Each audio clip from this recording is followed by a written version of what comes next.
नमस्ते सभी फ्रेंड्स को। आत्मवंदन। हमारे रात्रि के ध्यान ज्ञान सत्र में आप सभी का स्वागत है।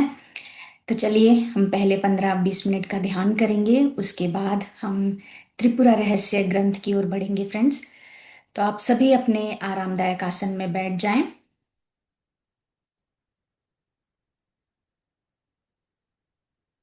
जैसे आप कंफर्टेबल फील करते हैं, जमीन पर, चेयर पे, सोफा पे, जहां आप कंफर्टेबल है आराम से बैठ जाएं। पूरी तरह से अपने शरीर को विश्राम देना है।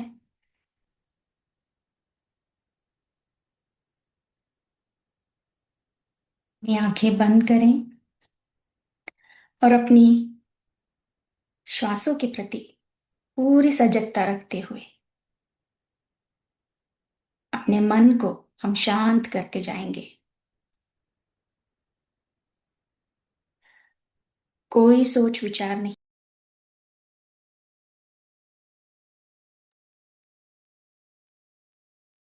अपना पूरा ध्यान अपनी श्वासों की ओर और पूरी तरह से इस समय में, वर्तमान में आ जाए।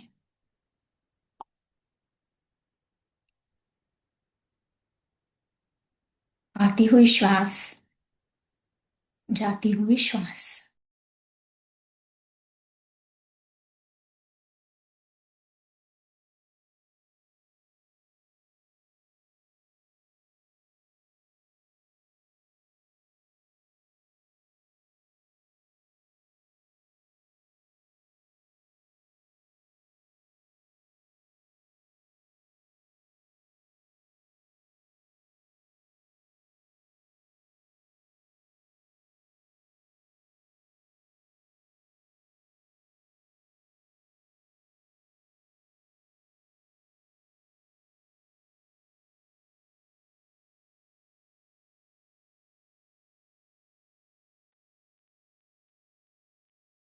पूरी जागरूकता, भीतर आती हुई और बाहर जाती हुई श्वास।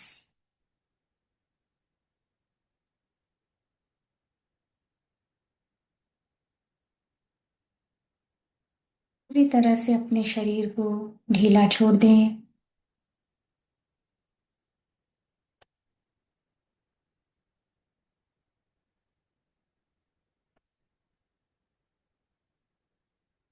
और शांत होते जाएं।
एक आती हुई जाती हुई श्वास के साथ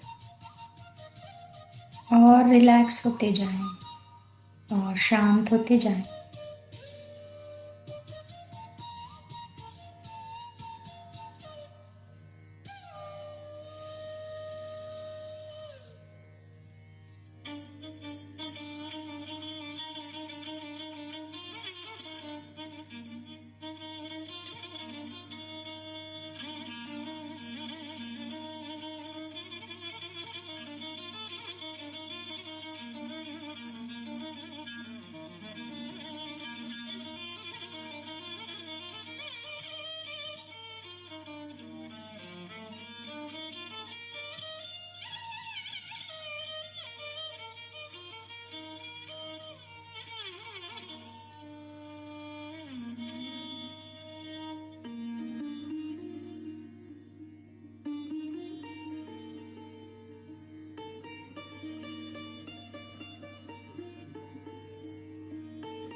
अपने हृदय में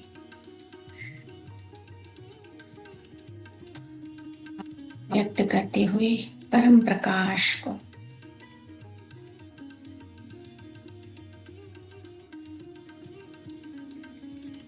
पितामह पत्री जी को धन्यवाद।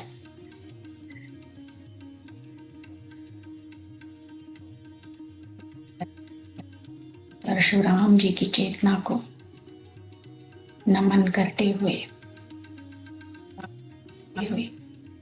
धीरे धीरे ध्यान से बाहर आना है।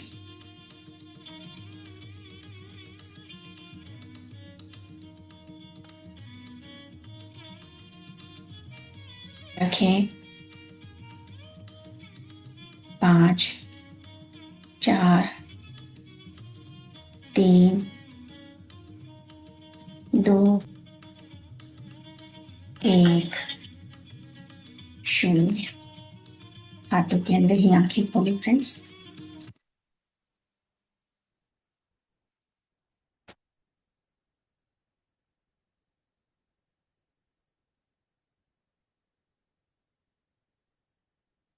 धन्यवाद दिव्य ऊर्जा का। अब इस ध्यान के बाद हम गहरे ज्ञान की ओर जाएंगे, जहां हमने पिछले सप्ताह में गुरु दत्तात्रेय और परशुराम जी का संवाद है, जहां पर दत्तात्रेय जी उपदेश दे रहे हैं। बुद्धिमती बुद्धिमानों की संगति, इस पे हमने पिछले सप्ताह में देखा था, जहां पे परशुराम को दत्तात्रेय जी बताते हैं कि मैं तुम्हें मुक्ति का मूल कारण या मूल जो मार्ग है उसके बारे में बताऊंगा। तो उसी संवाद को आगे बढ़ाते हुए दत्तात्रेय जी जो है एक कथा के माध्यम से, जहां पर हेमचूड और हेमलेखा के बारे में, जहां पर हेमचूड जो है अतः जो है इतना प्रयास करने के बाद भी वह सुंदरी जो हेमलेखा है, वो देखता है कि वो उसे किसी चीज की कोई रुचि नहीं है, किसी भी प्रकार का कोई भोग या आनंद उसमें रुचि नहीं है। तो वो सवाल पूछता है, अपनी हेमलेखा से वो सवाल पूछता है कि मुझे बताओ कि क्या कारण है, क्यों मैं इतना प्रयास कर रहा हूं पर तुम खुश क्यों नहीं हो, वो आनंद क्यों नहीं मुझे दिखाई देता है। तो दत्तात्रेय जी जैसे परशुराम को बताए हैं, क्योंकि परशुराम जी, जहाँ पे हम संगति की बात कर रहे हैं, तो जब परशुराम जी के भी सामने जब संवर्त ऋषि आए, बुद्धिमान ऋषि जो उनके समक्ष आए, तब उनके सानिध्य में रहते हुए क्या हुआ, परशुराम जी भी इस स्तर पर पहुंचे जहां वो इस ज्ञान को पाने के लिए इतने जिज्ञासु हुए, इस ज्ञान की अवस्था तक वो पहुंचे। तो इसी प्रकार से इस कहानी के माध्यम से अब हम आगे जानेंगे कि आनंद के बारे में जो यहाँ पर बातचीत हो रही है। तो मैं आज के सत्र के लिए फिर से मोनाली जी का स्वागत करूंगी। वेलकम मोनाली जी। वंदन सभी को।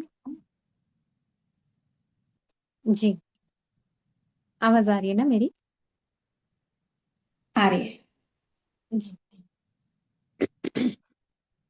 तो मास्टर्स, सभी को एक बार फिर से आत्मवंदन करते हुए इस सुंदर गहरे रहस्य के चौथे अध्याय में हम प्रवेश कर रहे हैं। तो जैसे अभी रिकैप हो गया है, रामेश्वर जी ने बहुत अच्छे से बता दिया हमें कि किस तरीके से हेमलेखा और हेमचूड़ ये दोनों का विवाह हुआ, और फिर उसके बाद उनके जीवन में जो चैलेंजेस आए। चैलेंजेस क्या थे कि हेमचूड़ को लगा कि हेमलेखा मुझसे आसक्त नहीं है जितना मैं हूँ। तो ये लेकर के वो जब क्वेश्चंस पूछते हैं, तो वहां पे हमारा थर्ड अध्याय समाप्त होता है। और फिर चौथे में ये आगे कंटिन्यू करते हुए इसी प्रश्न का उत्तर देने के लिए बहुत ही सुंदर तरीके से इस अध्याय को आगे बढ़ाया है। तो क्या होता है, अभी देखिए, जब हेमचूड़ अपने आप को एक्सप्रेस कर रहा होता है, वो इतना टूट टूट के एक्सप्रेस करता है कि वो अपनी मीठी में लेकर के उसको बताता है, एक्सप्रेस करता है कि मैं इतना आसक्त हूँ, तुम ऐसे क्यों नहीं हो। तो ये जान गई हिमलेखा कि म, इनको अभी समझाने का समय आ गया है, इनको मुझे सिखाना होगा। तो इस वजह से वो एक कोमल सी एक मुस्कान रखते हुए अपने विवेकपूर्ण शब्दों के साथ कहती है, राजकुमार सुनो, यह नहीं कि मैं तुमसे प्रेम नहीं करती, मैं तो केवल यह जानने का प्रयास कर रही हूँ कि जीवन में परम आनंद क्या है। मतलब इनका कहना है कि देखिए, हर स्त्री का ये, मतलब कोई भी हो, पृथ्वी तल के हर एक स्त्री के अंदर एक खुशी को पाने के लिए वो हमेशा प्रयास करती रहती है। हम अपने ऊपर एग्जाम्पल ले सकते हैं।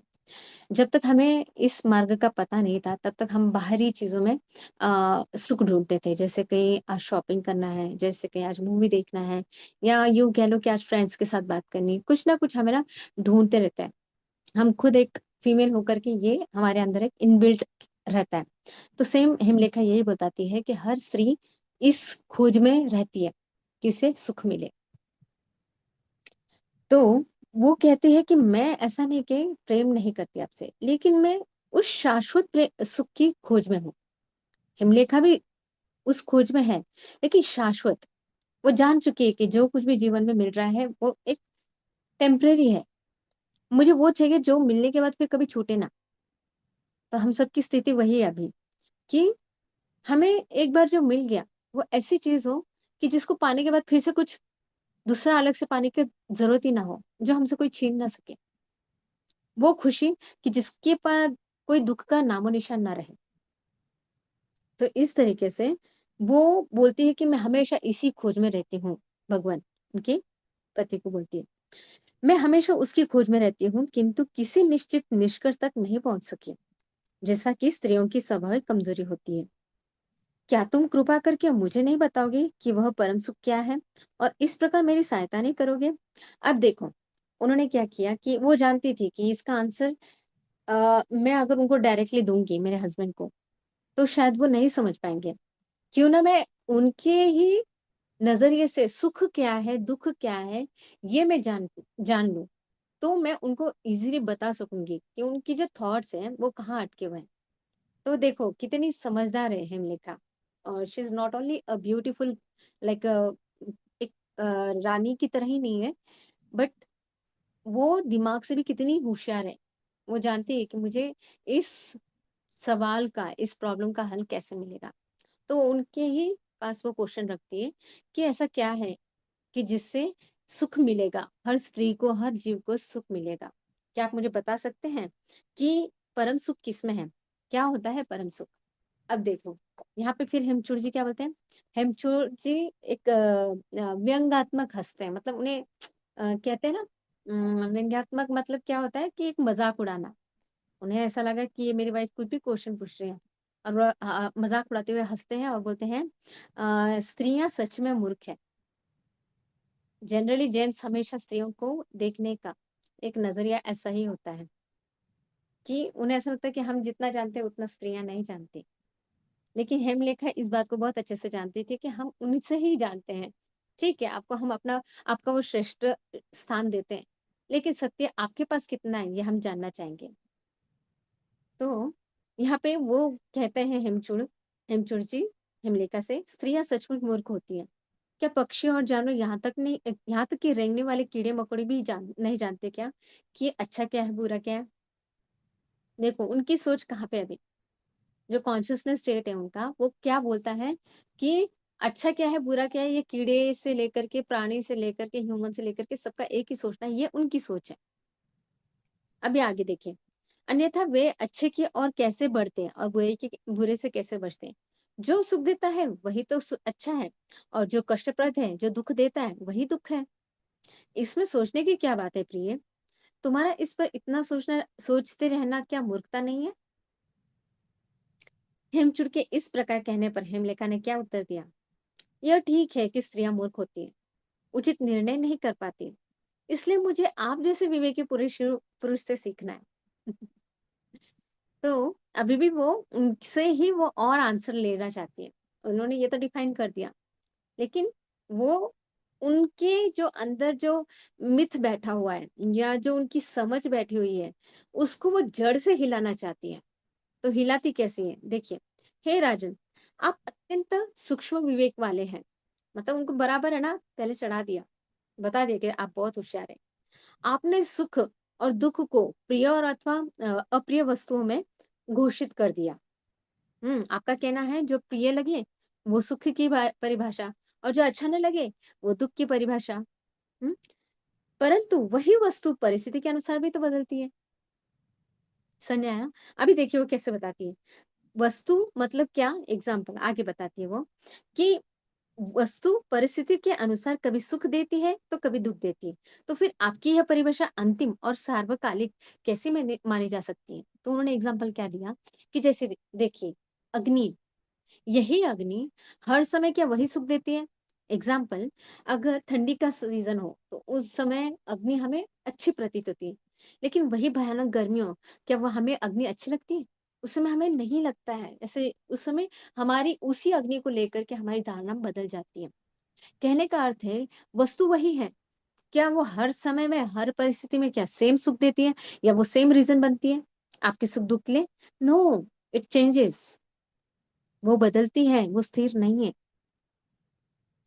तो इस तरीके से हेमलेखा हेमचूड़ को समझाती है कि परिस्थिति अनुसार वो वस्तु भी बदलती है।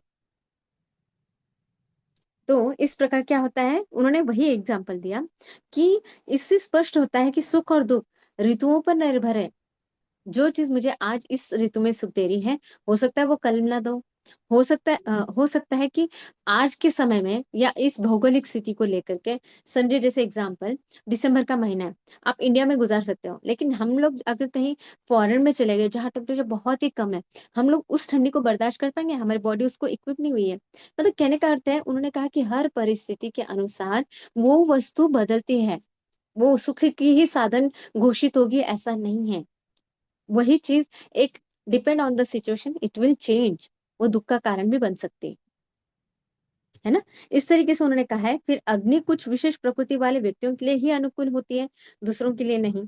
इस प्रकार सुख दुख परिस्थितियों पर आधारित है, वे स्वयं वस्तुओं में अंतर्निहित नहीं है। समझे? मतलब हम किसी भी वस्तु को ये अच्छा ही है नहीं घोषित कर सकते जब तक उस वस्तु का उस परिस्थिति से क्या लेन देन है। उस परिस्थिति में वो कभी सही भी लग सकती है और वही दूसरी सिचुएशन में वो हमें गलत भी लग सकती है। सो वस्तु में सुख निहित नहीं है, ये उन्होंने हेंस प्रूव करके दिया। ओके। तो यहाँ पे उन्होंने क्या कहा कि यही तर्क ठंडी के लिए, धन के लिए, पुत्र के लिए, पौत्र के लिए, मतलब हमारी लाइफ में जो कुछ भी साधन है या जो कोई भी ह्यूमन बींग्स हमारी लाइफ अपने इवॉल्व होते साइड में, मतलब अपनी फैमिली हो गई या फ्रेंड्स हो गए।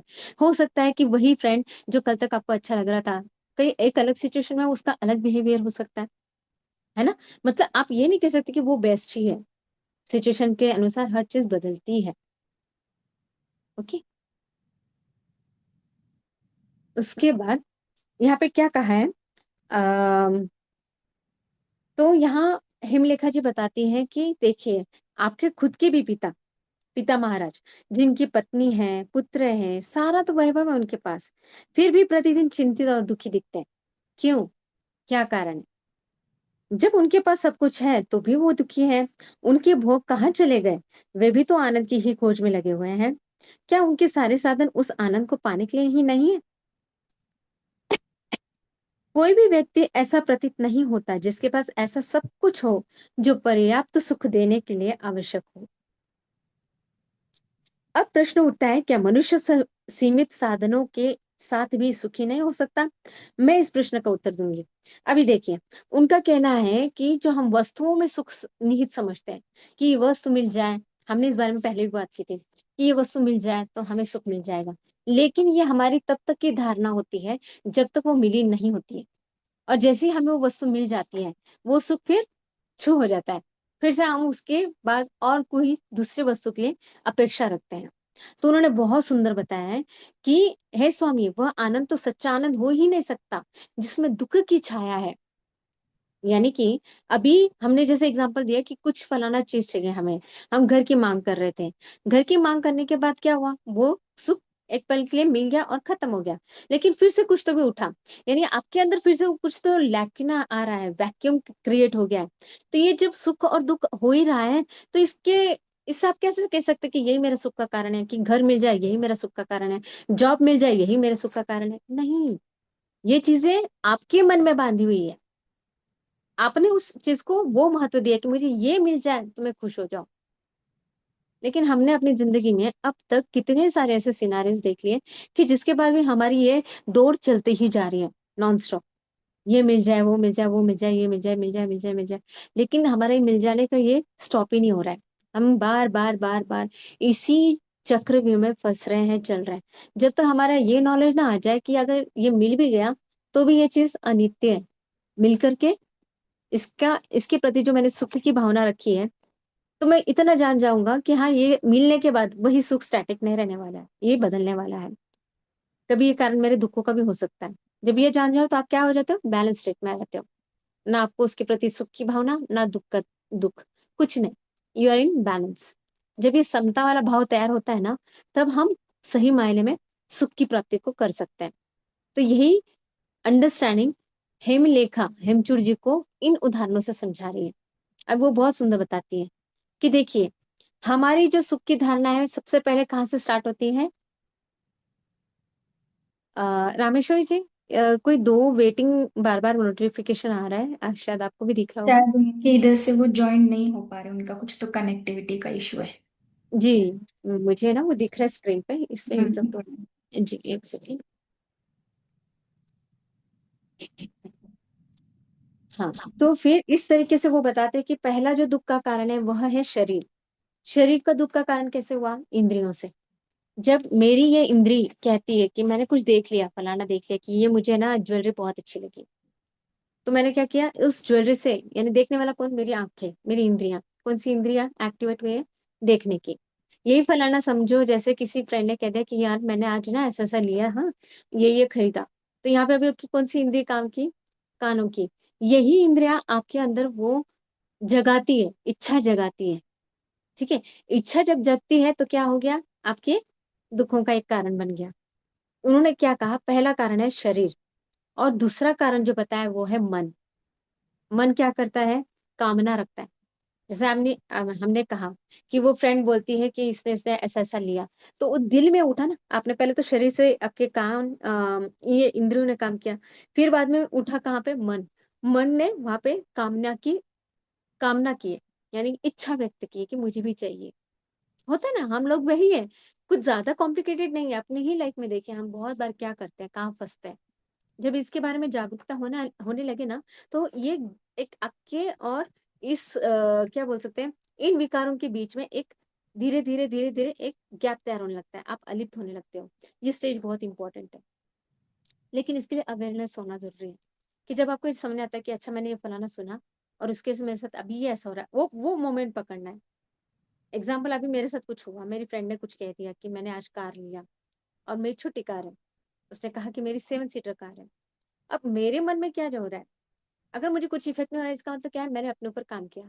अगर मेरे अंदर कुछ हो रहा है, इसका मतलब क्या है? कि मेरे अंदर की वो चीज मुझे भी क्लियर करनी है। अगर हो रहा है इन द सेंस कि मैं कहते हुए कंपेयर कर रही हूँ, है ना, मैंने अगर कंपैरिजन स्टार्ट कर दिया, इसका मतलब क्या हो गया? कि I need to work on myself. तो सेम वे यहाँ पे क्या हुआ, मन के अंदर कामना का बीज आया। तो जब आप उस मोमेंट को पकड़ लेते हो, समझ जाते हो कि नहीं, ये तो मन का गेम शुरू हो गया है, इसके अंदर कामना का बीज उत्पन्न हो रहा था, लेकिन जैसे आपने देखा वो बीज खत्म। तो ये अवेयरनेस बहुत जरूरी है। तो यहाँ पे ये बताती हैं हिमलेखा जी कि दूसरा जो दुख है अपने जीवन में, वो मन से संबंधित है, क्योंकि वो कंटिन्यूअसली कामना रखता है, ये चाहिए, वो चाहिए, वो चाहिए, ये चाहिए। तो इस तरीके से आ, हिमलेखा जी हिमचूड़ जी को समझाती है। आगे वो बताती है कि पूरी जो दुनिया है, मानसिक व्याकुलता में सबसे ज्यादा पीड़ित है, और सबसे ज्यादा हैरेसिंग जो वही होता है ना, वो है mentally tension rather than physical. एक बार फिजिकल का आदमी बेयर कर सकता है, लेकिन बार बार अगर मेंटली आपको टेंशन है, टॉर्चर है, ट्रॉमास है, वो बहुत परेशान करता है। ठीक है। तो यहाँ पे यही समझाती है हेमलता जी कि मानसिक व्याकुलता शारीरिक पीड़ा से भी अधिक कष्टप्रद होती है। और संपूर्ण संसार इस मानसिक व्याकुलता का शिकार है। इच्छा दुख के वृक्ष का बीज है जो कभी असफल नहीं होती। ये जन्म लेती ही है इच्छा, एकदम वीड्स की तरह, कि हमें जो क्रॉप लगाना है उसमें वो क्रॉप के दबाते हुए जो बाकी जो जो बिन काम के वीड्स होते हैं ना, वो आते हैं। सेम ये ऐसी वीड्स है जो बेवजह अपनी एनर्जी को खाते हैं। तो अपने अंदर अच्छे गुणों का अगर हमें,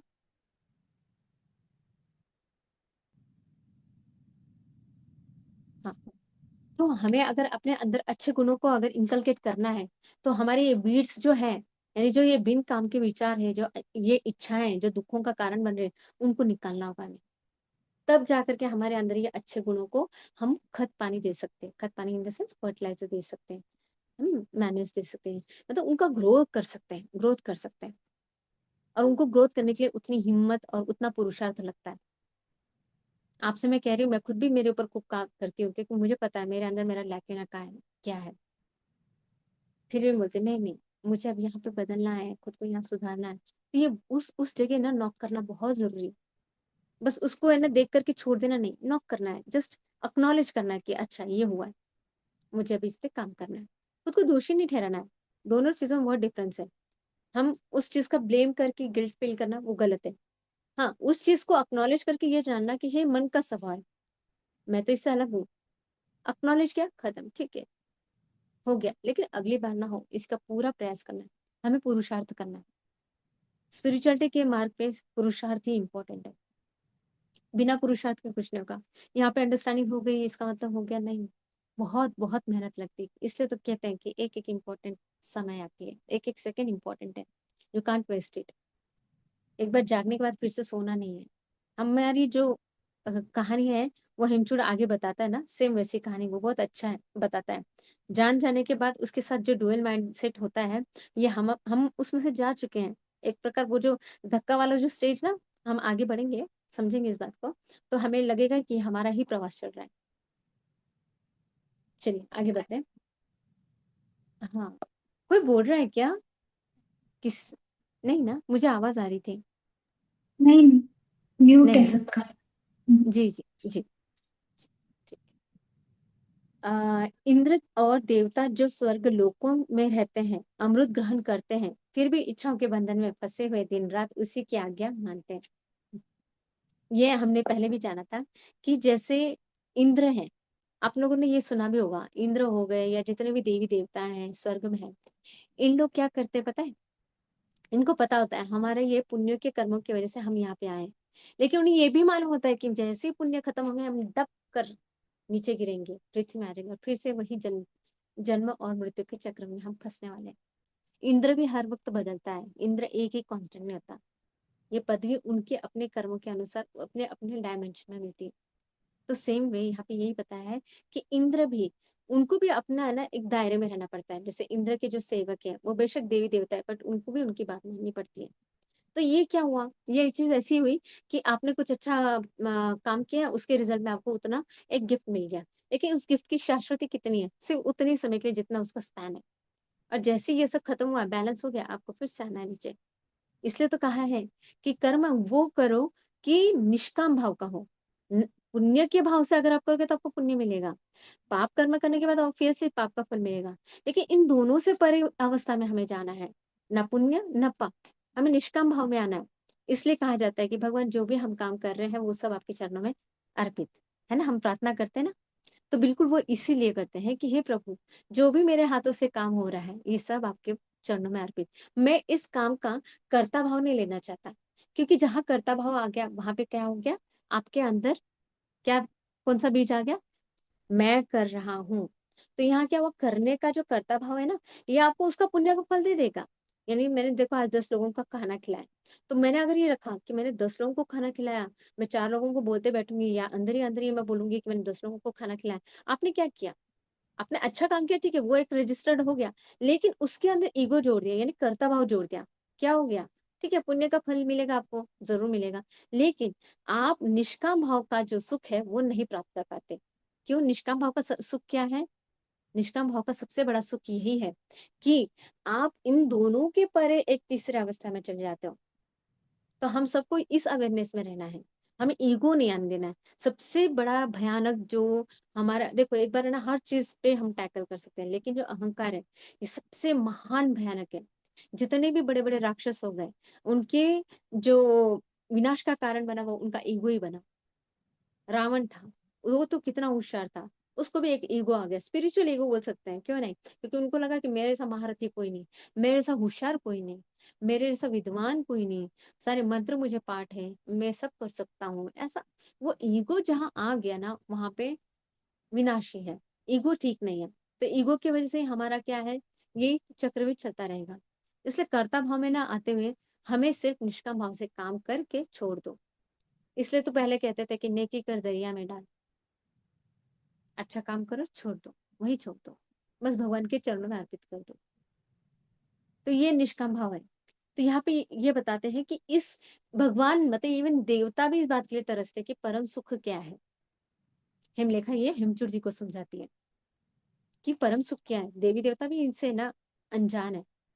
फिर जब एक इच्छा पूरी होती है तो दूसरा उसकी जगह लेता है। हम ये जान गए, हमारे ही ऊपर से है। इसके बारे में हमने पहले भी एग्जाम्पल लिया था, क्या घर लिया, फिर फर्नीचर लिया, फिर कार लिया, फिर बड़ी कार ली, वगैरह वगैरह वगैरह वगैरह, बहुत कुछ है, नॉन स्टॉप है। हम बचपन से देख रहे हैं ना, बचपन में हमें खिलौने अच्छे लगते थे, लेकिन उन खिलौने की आज कीमत है नहीं है। आज हमारी पसंद कुछ और हो गई। जैसे जैसे हम ग्रो कर रहे हैं, हम देखिए हमारी विचार जो बोल सकते हैं विचार करने की क्षमता कैसी है, हम समाज से खुद को कंपेयर कर रहे हैं, है ना। हम समाज से कंपेयर कर रहे हैं, हम समाज में क्या देख रहे हैं कि फलाने जो बाजू वाला है उन्होंने ये किया है, तो कहीं तो भी हमारा भी माइंडसेट उनकी तरह चलने लगता है। इच्छा खत्म ही नहीं हो रही है, इच्छा नया नया रूप ले रही है, जन्म ले रही है, खत्म हो रही है। खत्म इन द सेंस क्या, वो मतलब पूरा पूरा हो भी गया, फिर से कुछ तो नया स्टार्ट हो रहा है। तो ये इच्छाएं खत्म नहीं हो रही है, चलता ही जा रहा है, चलता ही जा रहा है, चलता ही जा रहा है। पूरा जीवन इसी में बीत जाता है, यहाँ तक कि जब बुढ़ापा आता है ना, तब तक ये चलता ही रहता है। और एक समय ऐसा आता है, तब ये एनालिसिस करते हैं हम कि हमने बचपन से किया क्या। जब ये भी जागृति आ गई ना, बहुत बड़ी बात है कि हमने किया क्या। लाइफ में तो यही गेम खेलते रहे, ये लेना वो लेना वो लेना ये लेना, और ले ले लेके फिर हम आए कहाँ कि ये मेरी शाश्वत सुख का कारण था। ये भी तभी अराइज होता है जब आपकी चेतना उस स्तर पे हो। नहीं तो आज भी मैं बहुत सारे बूढ़े लोगों को देखती हूँ जिनको लगता है कि मतलब उनकी अंडरस्टैंडिंग अलग होती है, हम उन्हें समझा नहीं सकते। हाँ, एक समझाने का प्रयास जरूर कर सकते हैं कि इसमें कौन सी शाश्वती है। अब ये हम बोलना गलत होगा, एक्चुअली ये उन्होंने हमें समझाना चाहिए। बट उनकी चेतना अगर उस लेवल पे विस्तार हुई है, तो वो हमें उतना ही बताएंगे जितना उन्होंने जाना है। ये हम लोगों का सौभाग्य है कि हम इस मंच पे बोलो, या पीएसएसएम जैसे इस ग्रेट क्या बोल सकते हैं स्पिरिचुअल प्लेटफॉर्म पे हम जुड़ करके इस अवेयरनेस को पा रहे हैं।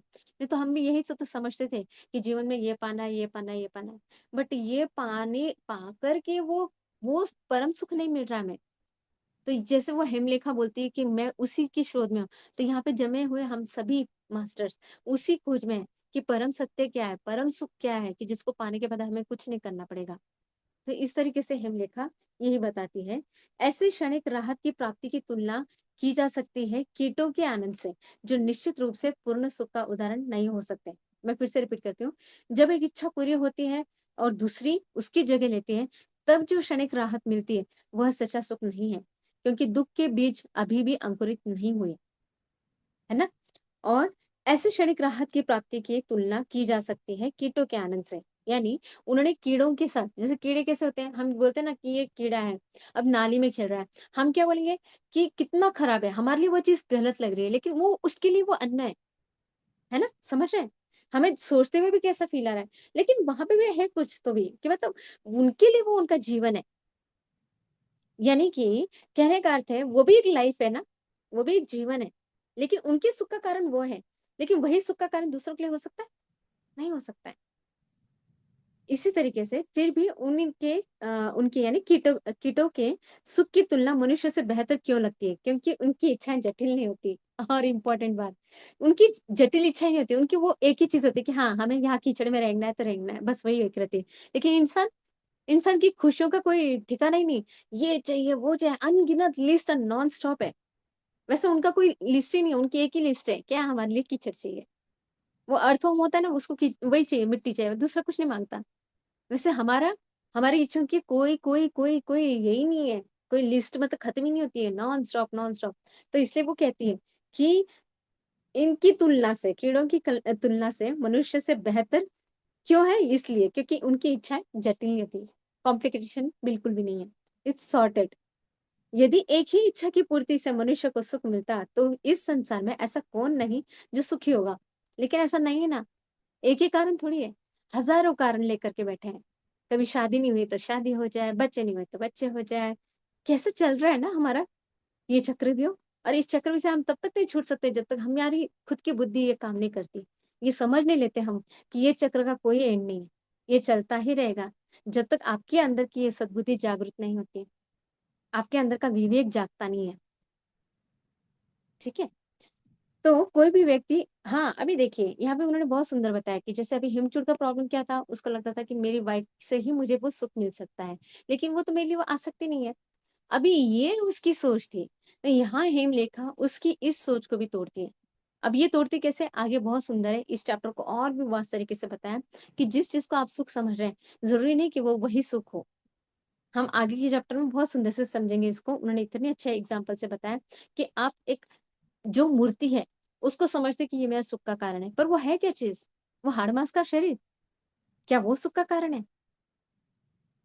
उसने इतना मतलब एकदम डॉक्टर की तरह बताया कि वो हाड़ मांस के शरीर में है क्या चीज, सारी गंदगी से भरा हुआ है। आप किससे ये कर रहे हैं, मोह कर रहे हैं, किसको प्रेम कर रहे हैं? इतना सच बताती है। यहाँ धक्का खाता है, आगे की है वो स्टोरी। मैं आपको यहाँ पे ये बताने की कोशिश करूँ कि यहाँ पे हिमलेखा बिल्कुल इसी तरीके से समझाती है, किस चीज को आपने सुख माना है। तो इस तरीके से वो बताती है कि सुंदरता केवल मानसिक अवधारणा है। देखिए एग्जाम्पल, किसी के प्रति अगर हम मानते कि ये बहुत सुंदर है, तो ये क्या होगी, एक बार आपने उनको देखा है, ठीक है, लेकिन बाकी का जो काम कर रहा है ये आपका मेंटल गेम कर रहा है। बहुत सुंदर तरीके से समझा रही है कि ये मानसिक अवधारणा है। आपने ऐसा समझ लिया है कि ये चीज बहुत सुंदर है। तो बोलते ना, एक अपने यहाँ पे भी एक कहावत है, गधी पे भी दिल आ जाए तो परी भी क्या चीज है। क्यों? बिकॉज मेंटली, हाँ मेंटली आपने उसको वो अज्यूम कर लिया कि यही सुंदर है, यही सही है। मतलब वो आपका माइंड गेम कर रहा है, वस्तु में कुछ भी नहीं है। जबकि वस्तु का वास्तविक स्वरूप देखने जाए तो कोई उसके पास भी ना आए, और आएगा तो कौन, गीदड़ आएंगे, कुत्ते आएंगे, वो प्राणी आएंगे। सच है या नहीं? हमारा अगर वास्तविक स्वरूप अंदर का बाहर, बाहर का अंदर हो गया, सोचिए क्या होगा। कोई पास में नहीं आएगा। ये रियलिटी है, हम रियलिटी से भागते हैं। हम हमको दिखाया भी वही जाता है ना। हमारे को मीडिया दिखाती क्या है? वो चीज दिखाती है जो मतलब जो क्षणिक है। अभी हम जिन जिन एक्ट्रेस लोगों को देख रहे हैं, एक 10-15 साल पहले वो कैसे थे, आज उनका क्या, मतलब वो है क्या, वो स्टैटिक मतलब वो सुंदरता नहीं। वो अपने आप को मेकओवर करती है, कितना कुछ करती है, तब जाकर के वो बाहर प्रेजेंट होती है। एक भी बार अगर वो मेकओवर ना करे तो कैसे दिखेंगे? क्योंकि ये सत्य है कि कोई भी चीज स्टैटिक है ही नहीं, कोई सुंदरता स्टैटिक नहीं है, कुछ भी स्टेबल नहीं है। Everything is changing each and every second. Each and every second cell हमारा मर रहा है और इवॉल्व हो रहा है, जन्म ले रहा है, हर एक सेकेंड। तो किस चीज का हम लोग लेकर के बैठ रहे हैं कि यही सत्य है? संसार की हर एक वस्तु बदल रही है, ली हुई हर एक चीज अगर आपके सामने है तो उसका डिप्रिसिएशन शुरू हो जाता है। हम बोलते नहीं है कि गाड़ी खरीदी तो आज ही इधर से लिया कि डिप्रिसिएशन शुरू हो जाता है उसका। क्यों बोलते हैं? यही कारण है, घसरण शुरू हो जाता है, वस्तु से लेकर के, इंसान से लेकर के, हर एक एक एक मोमेंट का। समझ रहे हैं आप लोग? तो जो सुंदरता की व्याख्या आपने रखी है कि ये जो इंसान है, ये मानसिक अवधारणा है कि ये इंसान मुझे सुंदर लग रहा है, क्योंकि ये आपके मन ने कल्पना कर ली है। वो स्टैटिक नहीं है, वो स्टेबल नहीं है, it is going to change. जैसे कि प्रेमियों के सपनों में समान आनंद की अनुभूति से स्पष्ट होता है। इस बात को समझाने के लिए मैं एक कथा सुनाती हूँ। हम्म? कभी एक अत्यंत सुंदर राजकुमार था जो जो कामदेव से भी बहुत सुंदर था। अभी देखिए उन्होंने वही टच किया है स्टोरी को, इतनी सुंदर स्टोरी है, बढ़िया एकदम बढ़िया। वह अपनी समान सुंदरी विवाहित से बहुत प्रेम करता था, मतलब वो भी, उसकी वाइफ भी बहुत ब्यूटीफुल थी। वो जैसा स्मार्ट था वैसे उसकी वाइफ भी बहुत बहुत ही ब्यूटीफुल थी। पर वह विवाहित महल के एक नौकर से प्रेम करने लगी। देखिए कितनी भयानक है। मतलब ये दोनों भी सुंदर है, राजकुमार भी और वो, आई मीन वो राजा भी और रानी भी, लेकिन उस रानी को कौन पसंद आ गया? एकदम एक बदसूरत जो घर का नौकर था, महल का नौकर था, वो पसंद आ गया। अब देखिए, क्या कहा था कि ब्यूटी को लेकर के उन्होंने प्रेम की व्याख्या की थी हेमचूड़ ने। लेकिन यहाँ पे क्या हो गया? जो प्रेम ही बदल गया। यहाँ पे तो ऑलरेडी वो विवाहित थी। तो यहाँ पे क्या हुआ? वस्तु से हटकर उसने तो पूरी परिस्थिति बदल दी। उसका प्रेम उस इंसान के साथ हुआ जो देखने में भी सुंदर नहीं था। तो बताइए अभी सुंदरता की क्या व्याख्या हुई?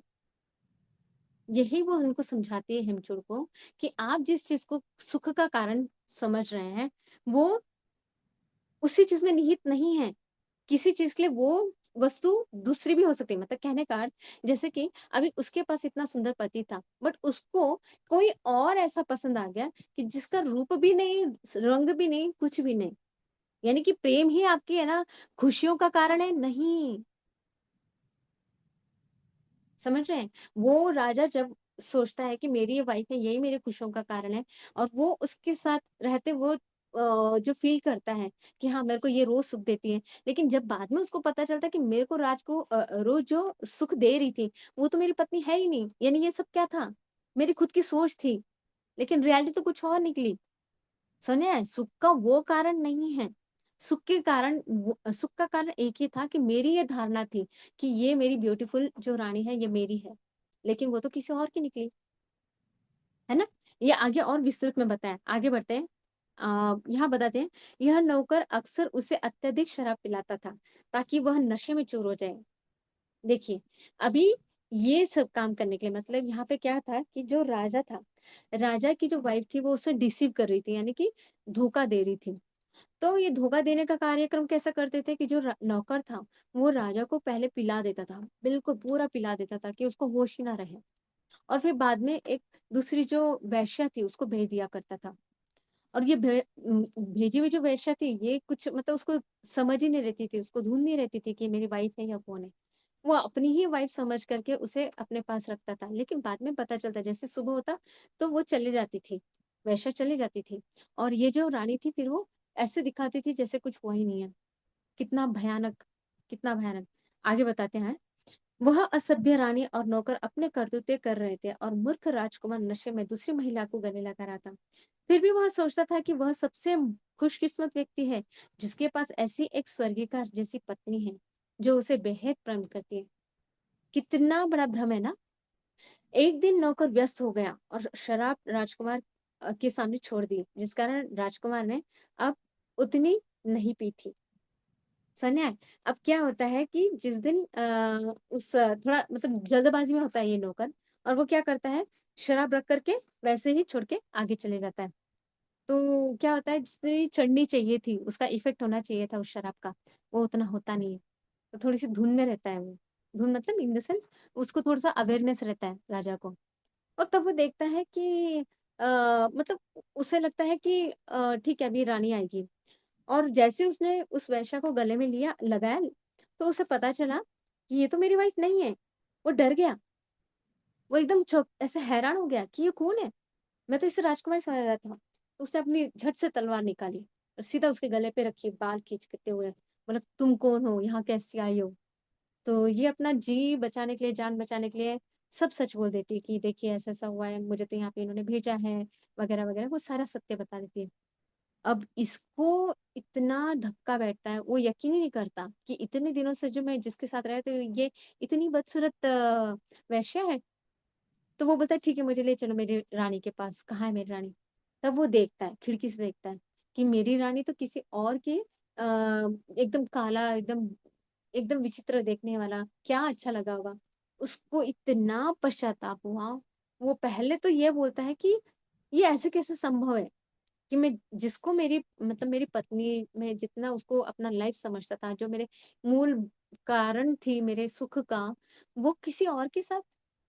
और उसके बाद उसको देख के तो धक्का लगा, लेकिन सबसे ज्यादा उसको अंदर ही अंदर खुद से पश्चाताप हुआ। खुद के लिए बहुत गिल्ट फील होने लगा कि इतने दिनों से मैं ऐसी औरत के साथ था और मुझे तो ये पता भी नहीं। यानी मैं इतना मतलब बेसुध था, मतलब मैं इतना भी होश में नहीं था कि मैं क्या कर रहा था। उसको सबसे ज्यादा खुद के लिए गिल्ट फील हुआ, बहुत ज्यादा। जो हुआ तो हुआ, वो बाहर हुआ, लेकिन मैं इतना चकनाचूर था उस नशे में कि मैं क्या कर रहा हूँ इसका भी मुझे धुन नहीं, होश नहीं। तो मास्टर उसको बहुत बहुत बहुत ही बुरा लगता है। तब तब क्या होता है, अभी यहाँ पे बोलते हैं महिलाओं का अच्छा विश्वास शरद ऋतु के बादलों की लकीरों से भी अधिक क्षणभंगुर है। अभी उन्होंने महिला का है, जरूरी नहीं है सभी है, लेकिन कहने का अर्थ ऐसा है कि उन्होंने ये कहा कि औरतों की जो खुशियों का रीजन है वो एक ही हो सकता है, ऐसा जरूरी नहीं है। वो धीरे धीरे धीरे वो पूरा ऐसा खच्चीकरण में चले गया। उसे बहुत बुरा लगा कि जो हुआ वो बहुत ही गलत हुआ है। मैं अब उस स्त्री को नहीं समझ पाया था जो मेरे प्रति, मेरे इस पूर्ण समर्पित पति के प्रति विश्वासघात करके एक जंगली पुरुष के साथ अवैध प्रेम के में थी और हर समय मुझसे प्रेम का दिखावा करती थी, जैसे एक वेश्या एक लंपट मूर्ख के साथ करती हो। तो इस तरीके से वो अपने आप को पश्चाताप में ले रहा है, ले रहा है, ले रहा है। फिर बाद में क्या होता है, अब ये बताती है, मुझ में सुंदरता देखकर आपको जो आनंद मिलता है, कौन बताती है, हेमलेखा बताती है। मुझ में सुंदरता देखकर आपको जो आनंद मिलता है, कभी कभी दूसरों को अपने प्रियजन के प्रति प्रेम से भी बढ़कर आनंद मिलता है, चाहे वो सुंदर हो या करो। समझ आया? एग्जाम्पल मतलब यहाँ पे ये स्टोरी में क्या बताया कि इतने दिनों से राजा को लग रहा था ये मेरी ही वाइफ है, वो उसको लगा था ये जो सुख मैं पा रहा हूँ मेरी वाइफ से, लेकिन ऐसा नहीं है, वो कहीं और से भी मिल सकता है। समझ रहे हैं? हम कहते हैं ना कि नहीं नहीं ये मिल जाए तो बस मेरी लाइफ हो जाए, ऐसा कुछ नहीं है। उसकी आंखें तब खुलती जब उसे रियलिटी पता चलती कि ये तो कोई और थी, है ना? यानी कि आपका जो सोच था, आपकी जो मानसिकता थी कि ये वस्तु मेरी कारण है सुख की, तो ऐसा नहीं है। समझ आ रहा है ना आप सभी को? उनका कहने का अर्थ ऐसा है कि जरूरी नहीं कि वो वही हो, वही वस्तु हो जिसको पाने के बाद आप सुख सुख का अनुभूति करते हो। क्योंकि यहाँ राजा ने क्या किया था, बहुत पी रखी थी और अभी तक वो यही सुख का आनंद है ना अपनी पत्नी समझ के कर रहा था। उसे लगा था ये मेरी वाइफ है, लेकिन नहीं, उसका पूरा ये जो बोलते हैं ना, पूरा चकनाचूर हो गया। Like he has got just aware कि मैं इस वस्तु को कारण समझ रहा था, but it is not as such. मैं आपको बताऊंगी कि मैं इसके बारे में क्या सोचती हूँ। अभी देखिए उसकी अवेयरनेस को वो अपने पति के सामने रखती है, कितनी समझदार है वो। वस्तु के रूप में प्रकट होने वाली सुंदर स्त्री व्यक्तिपरक, यानी व्यक्ति, अलग व्यक्ति, मन में पहले से ही विद्यमान सूक्ष्म अवधारणा का प्रतिबिंब मात्र है। Very true.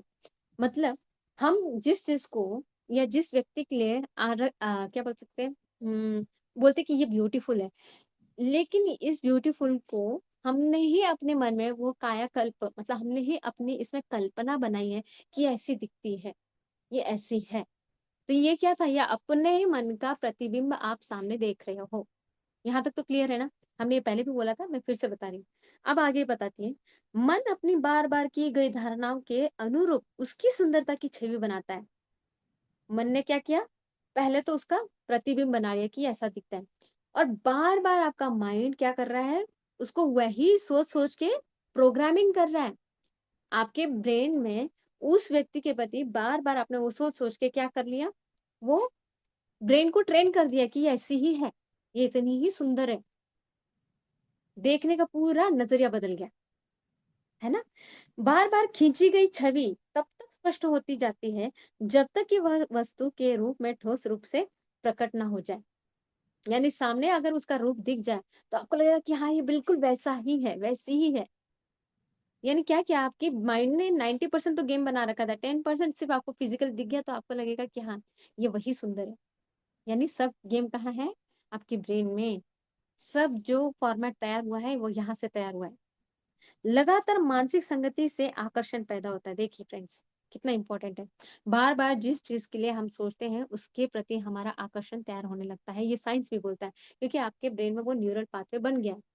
आप जिस चीज को सोच रहे हैं कि ये चीज बेस्ट है, तो उसके प्रति बार बार आप क्या कर रहे हो, सोच सोच के आपके ब्रेन के अंदर वो न्यूरॉन्स के, दो न्यूरॉन्स से समझो, उनके अंदर वो न्यूरल पाथवे बन गया, तो आपको वही चीज बार बार है ना हिट भी होगी, और वो ऑटोमेटिकली आपके ब्रेन में अभी फिट हो गया है, तो आपको वो सोचते ही वही चीज याद आएगी। तो इससे क्या हो गया, मानसिक आकर्षण तैयार हो गया। ये रीजन है कि हमें क्यों किसी के प्रति आकर्षण होता है, क्योंकि आपने अंदर छवि बना ली है और मन को गुलाम बना लेता है, और इस तरीके से आपका मन क्या हो जाता है, फिर गुलाम हो जाता है। ठीक है? मन अशांत होकर इंद्रियों को उत्तेजित करता है तथा विषय में अपनी कामनाओं की पूर्ति चाहता है। समझ आया? मन अशांत क्यों हो रहा है, क्योंकि आपकी उन इंद्रियों ने, मन ने तो कल्पना कर ली और वो इंद्रियाँ क्या कर रही है, बार-बार आपको उत्तेजित कर रही है। जैसे देख लिया कहीं या उसके बारे में कहीं सुन लिया, तो ये क्या हो रही है, उत्तेजना हो रही है। और ये उत्तेजना होते ही आपका क्या हो, विषय में अपनी कामना की, मतलब मुझे ये मिल जाए तो मेरी कामना पूरी हो जाएगी, बस यहाँ से आपकी इच्छा सु शांत मन सुंदरतम वस्तु को देखकर भी उत्साहित नहीं होता। जिसका मन शांत हो गया है ना, उसको कितनी भी ब्यूटीफुल चीज़ हो, वो उसमें भी सम रहता है, क्योंकि वो जानता है ना, सत्यता पता है उसको, कितनी भी सुंदरता चीज़ हो, लेकिन वो शाश्वत नहीं है। इस सत्य को जानने वाला आदमी हर स्थिति में शांत रहता है। इवन कितना भी बदसूरत कोई क्यों ना दिखे, क्योंकि वो जानता है कि ये भी वो सत्य नहीं है। सत्य तो कुछ और ही है।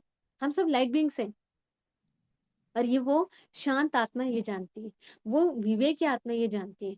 इसलिए वो दोनों भी परिस्थिति में समता में बने रहता है, शांत रहता है। ऐसा समझाते हैं। मोह का कारण बार-बार दोहराया जाने वाला मानसिक चित्र है।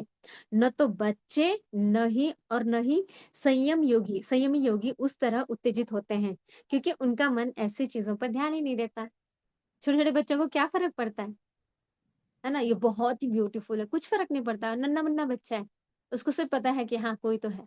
उसके लिए सुंदरता की व्याख्या तब तैयार होती है जब वो दुनिया में आता है, जब उसको समझा जाता है कि अरे ये खराब है, अरे ये सुंदर है ना? नन्हे-मुन्ने बच्चे को इससे कोई लेना-देना नहीं है। बिल्कुल उसी तरीके से वो पाक मन जो है, जिसमें कोई प्रकार का विकार ही नहीं है, बिल्कुल उसी तरीके से योगियों का जो मन है, ये दोनों भी इन अवस्थाओं में बिल्कुल समता के साथ रहते हैं।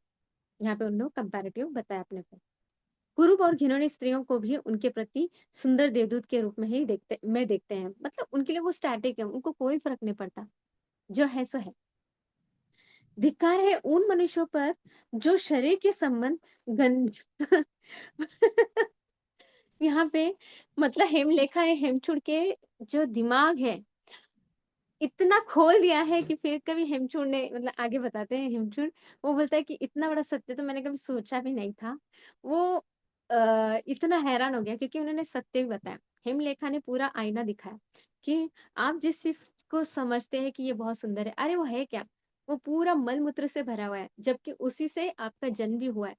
आप कैसे कह सकते हैं कि ये कोई सुंदर है? तो ये जानते ही एकदम हिट हो गया, हिमचूर पूरा शॉक हो गया। उसको ऐसा लगा कि जैसे किसी ने कुछ मेरा अलग ही मेरे मतलब दिमाग पे कोई हैमर मार दिया हो। मतलब पूरा हैरान हो जाता है, क्या ये शाश्वत सत्य तो मैंने कभी जाना ही नहीं, कभी इस बारे में मैंने सोचा ही नहीं। ये सत्य ही तो है, क्या गलत है इसमें? ये कहाँ आ गया? हिमचूड़ के दिमाग में आ गया। लोगों का रूप, कद और रंग अलग-अलग देशों में अलग-अलग समय पर भिन्न होता है। उनके कान लंबे हो सकते हैं, उनके चेहरे विकृत हो सकते हैं, उनके दाँत बड़े हो सकते हैं, उनकी नाक प्रमुख हो सकती है, शरीर रोएदार या चिकना कुछ भी हो सकता है, बाल काले, सुनहरे, हल्के, मोटे, ये सब है ना ऋतुओं के अनुसार या उस देश के अनुसार आप जैसे-जैसे जगह रहते हो, उसका इम्पैक्ट आपके बॉडी पे पड़ता है, इसलिए वैसे-वैसे फीचर्स तैयार होते हैं। तो क्या आप यहाँ पे डिफाइन कर लेंगे ये बहुत ही ब्यूटीफुल है और यहाँ पे ये बहुत ही कुरूप है, जैसे साउथ अफ्रीकन्स हम क्या बोलते हैं निग्रो है, तो उनकी तरफ देखने का हमारा पहला व्यू क्या होता है एकदम बदसूरत। वहीं अगर कहीं हम फॉरेन में देखते हैं तो बहुत ही ज्यादा गोरे होते हैं तो हमें लगता है ये बहुत सुंदर है। सिर्फ हम चमड़ी को देख करके कह रहे हैं, अरे उस चमड़ी के अंदर वही खून है जो वो निग्रो के अंदर है या वो किसी बहुत ज्यादा व्हाइटिश लोग हैं उनके अंदर वही खून है ना, वही हाड़ मांस है, वही मलमूत्र है, क्या है? ये सत्यता हेमलेखा हेमचूट को समझाती है कि जिस चीज़ का आप रीज़न समझ रहे हो वो तो बाहरी नेचर है। नेचर की वज़ह से वो वैसे बने हैं। लेकिन क्या वो आपके लिए ब्यूटीफुल या कह लो कि वो सुंदरता का रूप है? उसकी व्याख्या वो कही जाएगी क्या? सही बात है ना, हम भी बहुत बार मतलब जब छोटे थे हमें लगता था कि यार ये तो पंजाबी है, ये तो कितने हाइट में कितने अच्छे कद-काठी वाले हैं। लेकिन क्या हम क्या जस्टिफाई कर रहे हैं? आज हमारी इतनी समझ बढ़ गई है कि ये सब चीज़ें तो भगवान की प्रकृति की देनगी है जो बाहर से है। ये है हमारा व्हीकल है। हम इतनी अवेयरनेस में आ गए। जो सत्य है वो ये शरीर नहीं है। इसके अंदर जो बैठा हुआ है ना, जो परमात्मा स्वरूप है, जो एकदम निश्चल है, पवित्र है, वो हम हैं। तो ये हमारी अवेयरनेस अभी कैसे आई? जब हम इसके बारे में जागरूक हुए। नहीं तो हम भी पहले जज कैसे करते थे बाहरी चीज़ों से। हम यहाँ तक कि उसके कपड़ों से लेकर के, लेकिन अब हम ऐसा जज नहीं करते। हमें उतनी अवेयरनेस आ गई है कि नहीं, ये बाहरी कपड़ा है, ये बाहरी साड़ी है, ये बाहरी ड्रेस है, ये जो भी पहना है, हमें पता है ये आज के लिए पहना हुआ है, क्या ये शाश्वत रहेगा? वैसे ही ये शरीर है, इस जन्म में पहना है। हो सकता है पिछले जन्म में कुछ और हो, पुरुष का शरीर पहना हो, कुछ भी हो सकता है। तो ये अवेयरनेस हमें अभी आ गई है। तो हम इसलिए पहले ही, जब भी आज के ही दैनंदिन जीवन में भी जब हम किसी से भी मिलते हैं ना, तो देखना है कि हमारे अंदर क्या उठ रहा है। क्या हम अभी भी उसको बाहरी चीज़ों से जज कर रहे हैं? होता है ना? मैं आज इतना भी बोल रही हूँ, तो मैं खुद को बहुत अवेयरनेस में रखती हूँ कि मैं किससे जज कर रही हूँ। क्या मैं बाहरी उसके ड्रेस से जज कर रही हूँ? मैं खुद ही अवेयर रहती हूँ। मैं आपको फ्रेंड्स सच बता रही हूँ। मैं कोशिश मेरी 99% यही रहती है कि मैं अवेयरनेस में हूँ क्या? क्योंकि मैं तभी ग्रो कर पाऊँगी, नहीं तो सिर्फ़ किताबें पढ़ के या 2 घंटे बोल कर के या 1 घंटा बोल कर के, उससे डेवलपमेंट नहीं होगी। आपको अपने लाइफ में वो इम्प्लाई करना है, लाना है, जागरूक होना है। मेरा मन क्या सोच रहा है? इस बारे में मेरी अवेयरनेस कितनी है? सिर्फ़ किताबें पढ़ के नहीं होगा, अमल में लाना है। तो यही बात हेमलेखा की भी है। हेमलेखा जब उतने ही सुंदर उसके जो पति है हेमचूड़, उसको उसके साथ रहते हुए भी वो परम सुख का आनंद नहीं फ़ील कर पाई थी। क्यों? क्योंकि वो इस अवेयरनेस में थी। वो कंटिन्यू यही सोच रही थी कि अगर मुझे अभी पति मिल भी गया, क्या ये मेरे सुख का कारण नहीं? वो बार-बार वही कर रही थी, समझ बढ़ा रही थी कि मैं सुख को जानना चाहती हूँ। वो जान चुकी थी कि जो समता है वो रियल सुख है। तो वो बा अपने ही पति को ये समझाने के लिए उनसे ये सवाल करके इस अवेयरनेस को बढ़ाती है और उनको भी अवेयर करती है कि आपकी व्याख्या जो है सुंदरता की, वो शाश्वत नहीं है, वो सच नहीं है। सच जो है वो देखा नहीं जा सकता, पर वो सच है। देखा नहीं जा सकता इसलिए क्योंकि हम उसको अभी तक कभी उस एंगल से देखा ही नहीं ना। हमें जो दुनिया ने दिखाया, जो समझा, जो बातचीत हमने एक-दूसरे के साथ की, फ्रेंड्स के साथ की, तो हमने क्या किया, बाहरी आवरण को ही सच माना। मन के परे भी नहीं गए हम, मन पे ही हम अटके थे कि वो ऐसा बोली, वैसा बोली, वो क्योंकि वो मन बोला ना। पर मन के परे जो है, जो एनर्जी सोर्स है या जो सोर्स जिसकी वज़ह से हमारा जीवन चल रहा है या सामने वाले का जीवन चल रहा है या जो कुछ भी भूतल पे हम देख रहे हैं, वो कौन है? उस कौन की खोज में जब हम ये यहाँ तक आए, तो हमें पता चला कि अरे वो तो कितना दिव्य आत्मा है। इस तरीके से हेमलेखा भी उतनी ही अवेयरनेस में रहती है। तो फ्रेंड्स आगे बढ़ते हैं। ये स्टेटमेंट मैंने खास ये किया है। देखिए, चर्बी और मांस से बना, खून से भरा, सिर से ऊपर, त्वचा से ढका, हड्डियों से बना, बालों से ढका ढका, पित्त और कफ से युक्त मल और मूत्र का घड़ा, वीर्य और डिंब से उत्पन्न और मूत्र का बाहर निकालने वाले द्वार से पैदा हुआ, ऐसा है शरीर। जरा सोचिए। इतनी गहराई से वो समझा रही है अपने पति को कि आप मुझसे जितना आसक्त हो रहे हैं, वो मेरे इस बाहरी शरीर को लेकर के, और मैं ये नहीं हूँ, ये बदलने वाला है, ये तो नश्वर है, इसकी सच्चाई जान लो ये है। तो ये ऐसी चीज़ों में आनंद पाकर मनुष्य मल में पलने वाले कीड़ों से कैसे बेहतर है? सही बात है। जो कीचड़ में पैदा हो रहा है वो कीड़ा, उसके लिए उसकी सोच वैसी है। तो जो मनुष्य इसमें आसक्त होता है, तो उसमें और इसमें क्या अंतर है? सेम ही तो है। कितनी सच्ची बात है। आपके अपने दिमाग में वो एकदम एक ट्रिंग लगा रही है कि सोचिए ना, हम में और उस कीड़े में क्या फ़र्क है? जब अगर हम ये सत्यता मानते हैं कि ये शरीर ही सत्य है, तो उस कीड़े में हम में क्या फ़र्क है? जब तक हम शाश्वत चीज़ को नहीं जानते और जान करके उसको अगर हम अपनी समझ नहीं बना लेते, तब तक सब मिथ्या है। ये 1 घंटे का या बोल लो जितना भी टाइम हम बोल रहे हैं, सब वेस्ट है। हमें ये अवेयरनेस लानी ही होगी कि हम जिससे भी देख रहे हैं, जिससे भी बात कर रहे हैं, वो उस शाश्वत शक्ति का ही स्रोत है। सामने वाला भी, मैं भी। हाँ, डील करना है हमें। ऐसा नहीं है कि ये सब छोड़ कर के सिर्फ़ वही सोचो, नहीं। डील भी करना है। डील करते समय भी, पर इस सत्य को जब हम जानते हैं ना, तो हमारा बिहेवियर और भी अच्छा हो जाता है। हमारे अंदर वो ठहराव आने लगता है। बात करते समय हम रिएक्शन में नहीं, रिस्पॉन्स में रहते हैं। वो समझ अपने आप अपडेट हो जाती है, अलग से बताना नहीं पड़ता, होता है। तो आगे बढ़ते हैं फ्रेंड्स। हे राजा, क्या यह शरीर तुम्हें प्रिय नहीं? इसके प्रति भक्त नहीं, अच्छी तरह से और सावधानी से विश्लेषण करें कि वह क्या है जो आपके खाद्य पदार्थों को उनके भिन्न स्वादों, प्रकारों और स्थिरताओं के साथ बनाता है। हर कोई जानता है कि खाया गया भोजन अंततः शरीर से कैसे बाहर निकलता है। जब में ऐसी स्थिति है, तो मुझे बताइए कि क्या उचित है और क्या अनुचित? यह सब सुनकर हेमचूड़ को सांसारिक सुखों से घृणा हो गई। नहीं, नहीं, नहीं, नहीं, नहीं, नहीं, ऐसा ऐसा हो गया उसको। अब वह उस अजीबोगरीब प्रवचन से आश्चर्यचकित था, जो उसने सुना था। बाद में उसने हेमलेखा द्वारा कही गई सभी बातों पर बहुत गहराई से विचार किया। जब हम अकेले में होते हैं तो हम उस चीज़ के बारे में मनन करते हैं कि सामने वाले ने कहा, पर ये सच है या नहीं? और इसमें नकारने जैसा कुछ है ही नहीं ना, सत्य ही तो है। तो बिल्कुल इस तरीके से उसका मनन शुरू हो जाता है। अभी यहाँ पे बहुत बड़ा है ना, वो बोलते हैं ना इंटरनल हीटिंग शुरू हो गई है उसकी। अभी वो आत्मा के लेवल पे पहुँच रहा है। अभी उसकी ना डिगिंग शुरू हो रही है धीरे-धीरे आत्मा के लेवल पे। सांसारिक सुखों के प्रति उनकी घृणा बढ़ती गई और बल भी बढ़ता गया। वे बार-बार अपनी प्रेमिका से इस विषय पर चर्चा करते रहे ताकि उन्हें परम सत्य का बोध हो सके।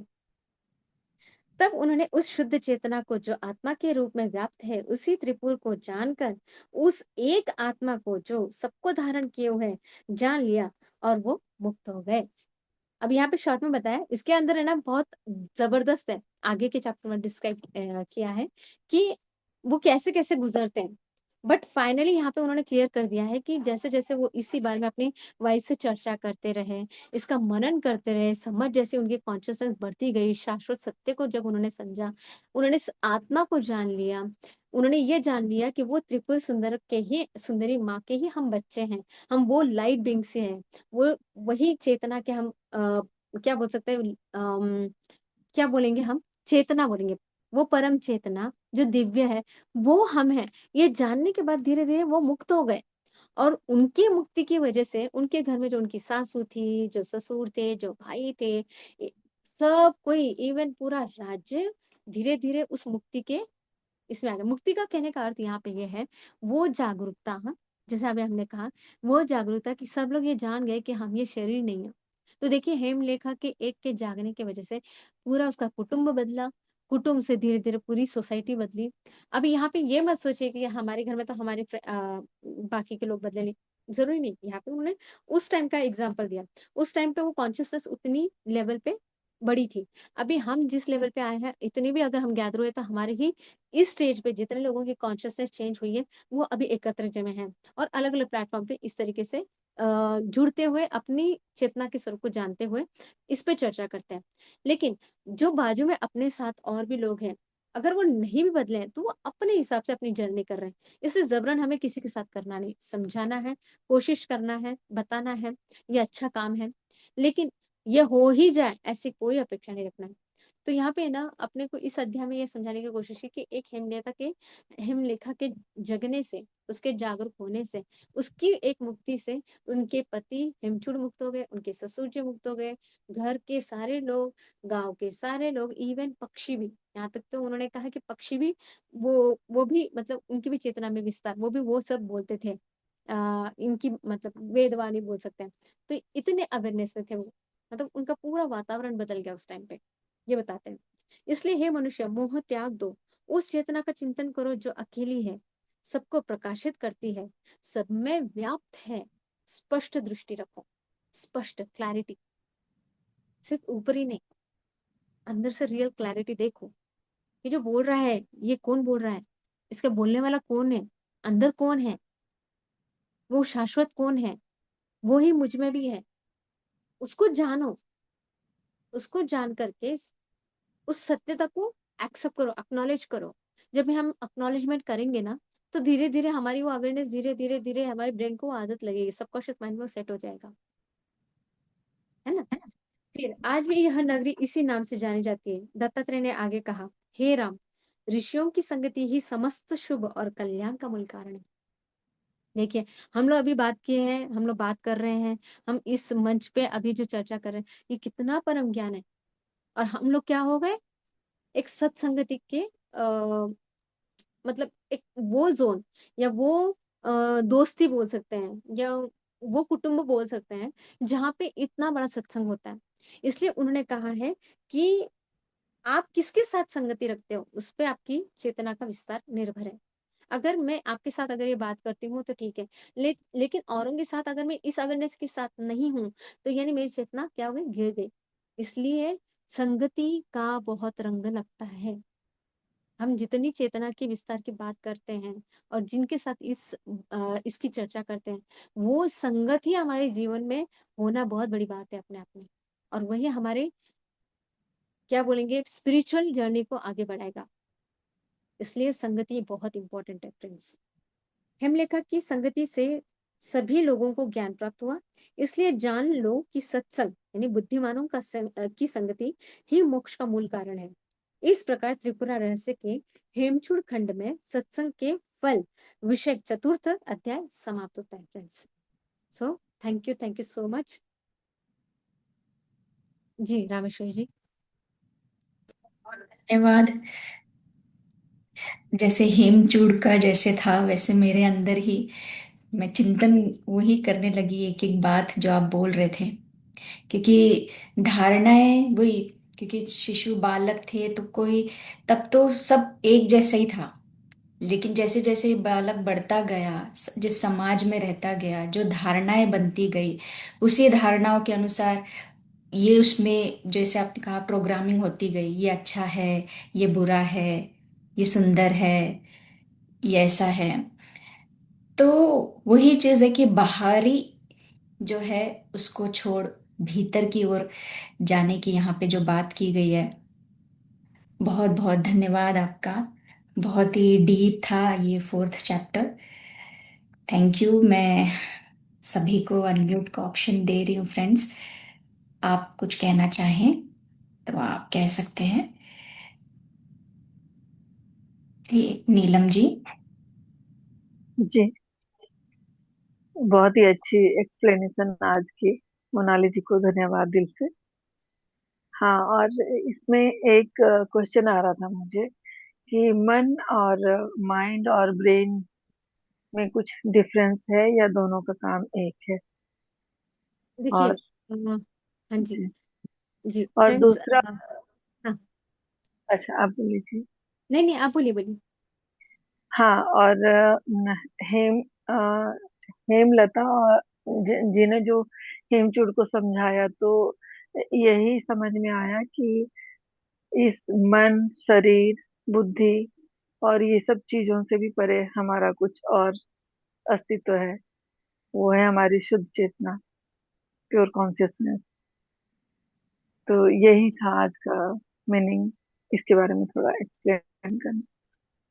जी, पहला सवाल आपने ऐसा कहा है कि माइंड और मन, ब्रेन ये सब अलग है क्या? देखिए पहले क्लियर कर लेते हैं। साइंस की भाषा में पहले हम बोलेंगे। साइंस क्या बोलता है? ब्रेन और हार्ट फिजिकली, ठीक है। पर हम्म। सोचने वाले मन को अब तक साइंस या मतलब ये कह लो कि अब के इन डॉक्टर्स ने ढूंढा नहीं है, उनको पता नहीं है कि यहाँ से चलता है यहाँ से चलता है। ओके। अब स्पिरिचुअलिटी में क्या बोलते हैं? मन जो है, जैसे हमने जाना है कि 5 प्रकार के अपने शरीर है। तो पहला ये शरीर है, ठीक है, फिजिकल बॉडी। उसके बाद का हमारा कौन सा शरीर है? प्राणमय शरीर। प्राणमय शरीर मतलब वो ऊर्जा वाला क्षेत्र, जिसमें 72 नाड़ियां होती है। 72,000, सॉरी, 72,000 नाड़ियां होती है। उसके बाद जो तीसरा शरीर हम बोलते हैं वो है मनोमय शरीर, मन वाला शरीर। और जिसको हम बुद्धि बोल रहे हैं ना, वो अभी देखिए दोनों भी डिफरेंट है। आप थोड़ा सा साइंस को बाजू में रखिए और ये इस बात को, इस कंसेप्ट को समझ लीजिए, जो हमारे पूर्वजों ने हजारों हजारों सालों से पहले से बताया है। आप कौन से भी ग्रंथ को ओपन कीजिए, बुद्धिज्म ओपन कीजिए या अपनी मांडू के उपनिषद ले लीजिए, तो सब में यही बात बताई है कि हमारे 5 प्रकार के शरीर है।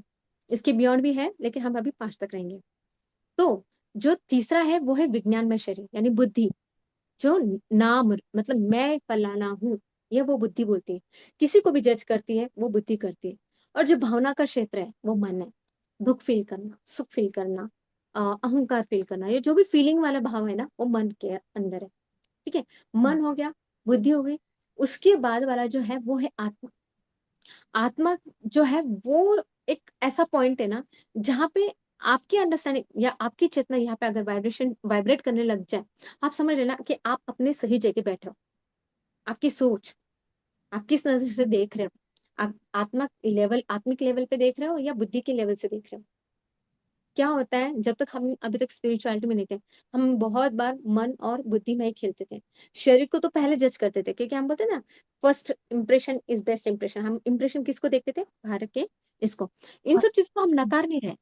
कहने का अर्थ यह है कि ये बाहरी चीजों को अगर आप अपने स्पिरिचुअल लैंग्वेज में समझ जाओ कि ये तो बाहरी आवरण है।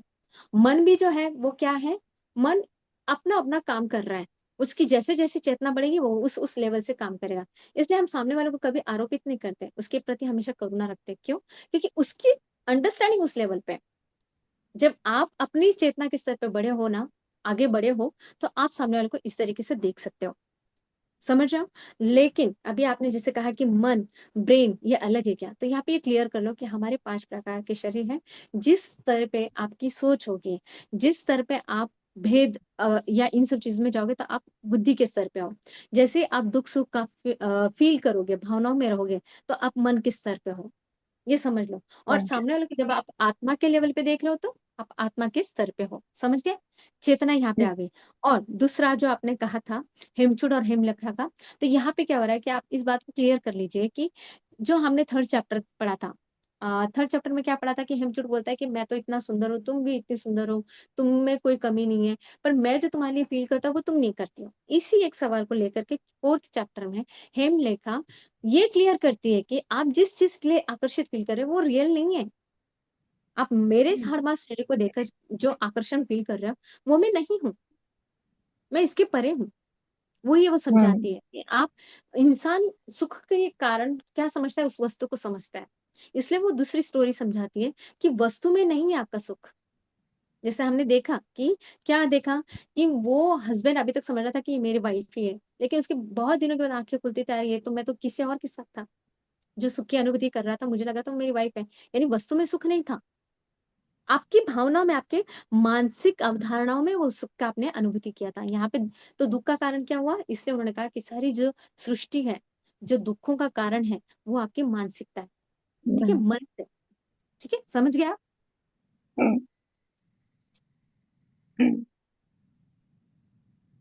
Thank you so much. बहुत अच्छे एक्सप्लेन। बिल्कुल। थैंक इस दूसरा भी कुछ प्रश्न था क्या? हो हाँ, गया दोनों क्लियर बोलते। किए ना? यू। हाँ, दोनों का आंसर दिए। Thank you. जी सर।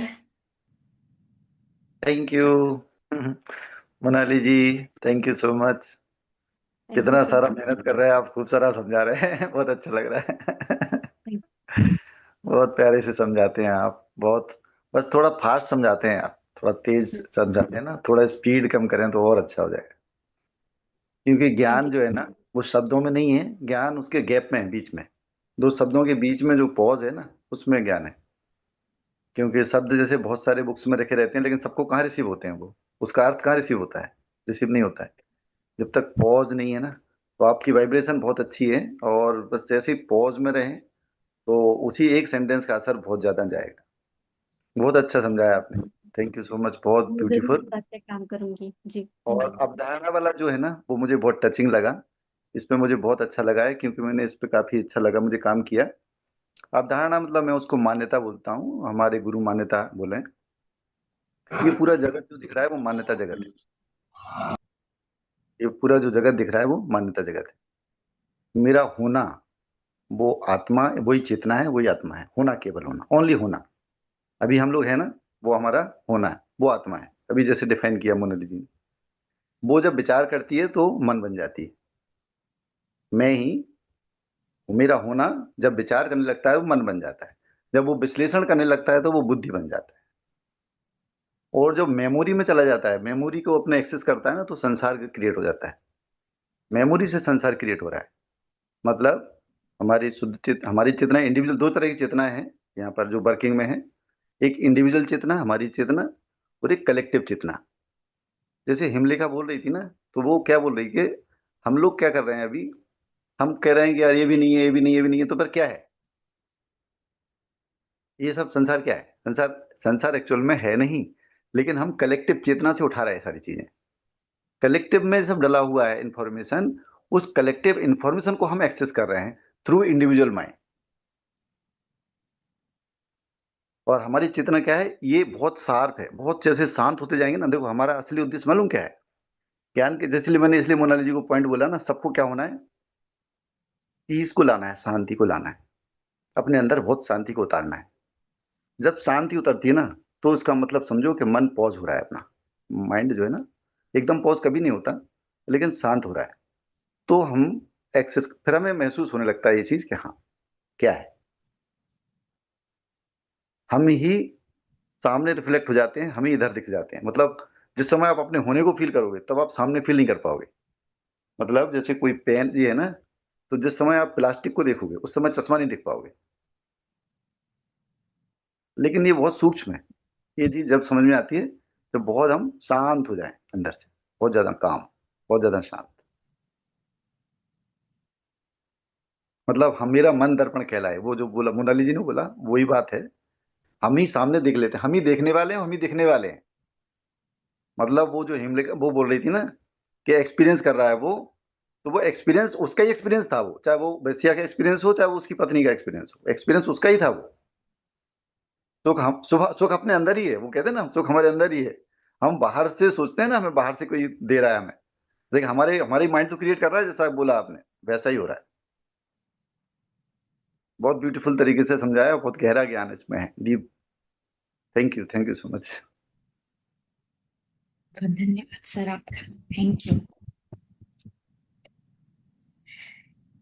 यस, और कोई मास्टर?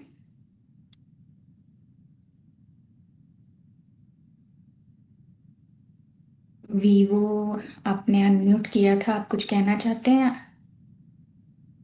यहाँ से V2 नाम लिखा है। जी जी, अनम्यूट करें, ऑप्शन दिया है।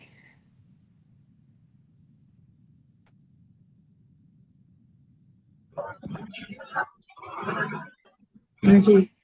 आपका बहुत सुंदर, इतना गहरा ज्ञान, और इतने प्यार से बताती है ना, उसको इतने प्यार से समझाती है ना कि वो अंदर तक उतरते जाता है। मैं थोड़ा लेट हो गई क्योंकि शायद बहुत नेटवर्क इशू था, तो मैं आधे से ही सुन पाई। पर जितना भी सुना उसमें एक चीज तो और समझ में आई कि आप जिस सर्कल में रहते हैं, जैसे आप जो अभी बता रही थी मोनाली जी की, आप जिस सर्कल में रहते हैं ना, मतलब आपका चेतना उसी सर्कल, जैसे लोगों के बीच में आप हो, आपकी चेतना वैसे ही विस्तारित होती।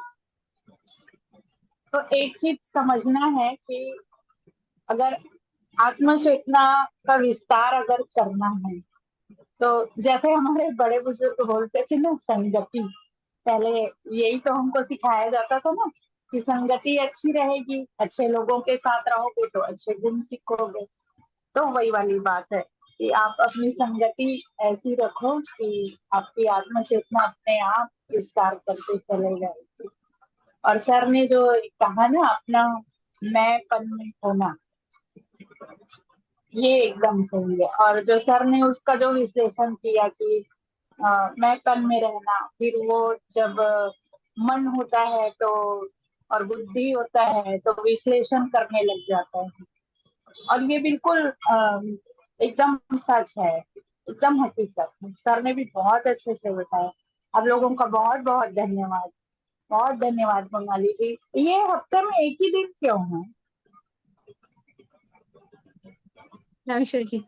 क्योंकि बाकी दिनों में अगले सत्र भी हैं और ध्यान भी होना है, तो ज्ञान ले रहे हैं तो ध्यान से ऊर्जा भी बढ़ानी है, तो अगले नहीं सत्र जो नहीं, अगला डे वो होता है वो तो ध्यान ठीक का है। होता है। हाँ। हाँ ठीक है, बट मुझे ऐसा लगता है कि ये इतना गहरा और इतना वो है, तो इसका एक आध सत्र बढ़ना चाहिए, ऐसे मुझे लगता है।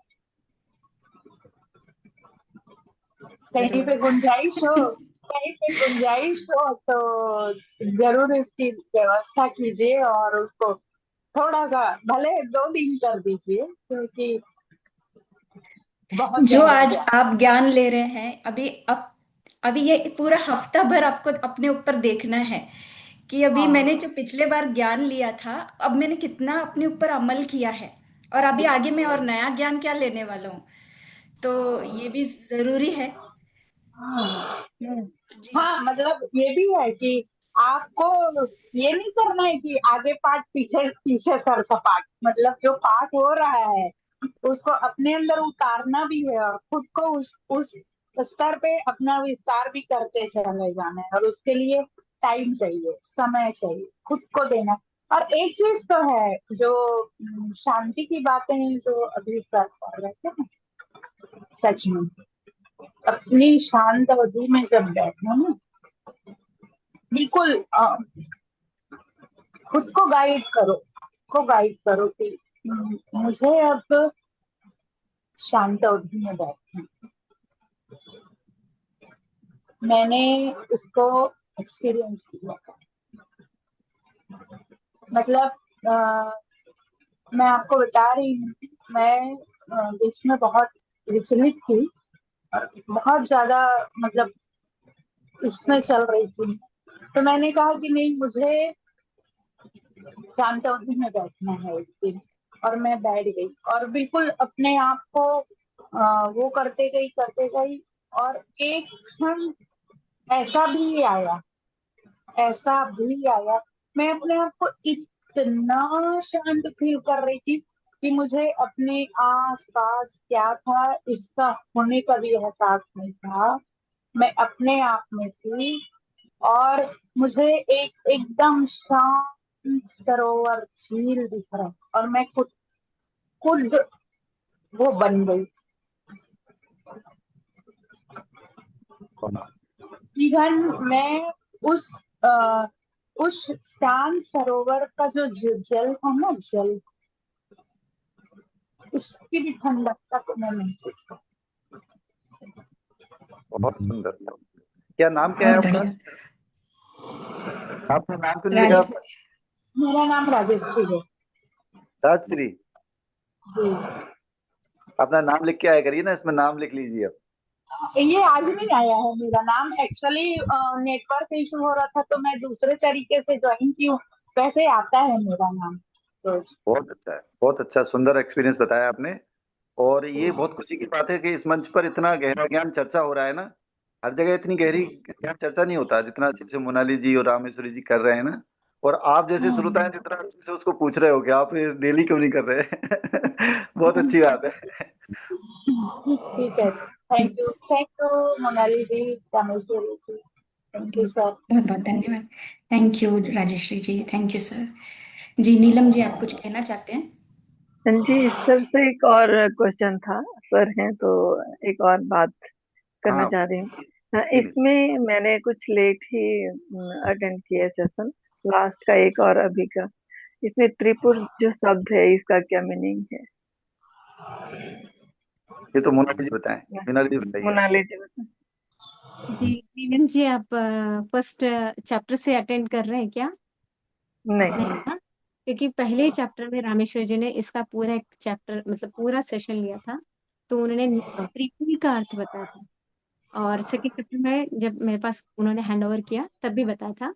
अब देखिए, त्रिपुर मतलब यहाँ पे क्या बताया है, 3 नगर। अब इसको नगर मतलब हम्म। ये मत समझिए कि कोई एक जगह है खास, ये अपने अंदर ही। जैसे अभी आप सुन रहे हैं, ये कौन सी अवस्था हुई आपकी?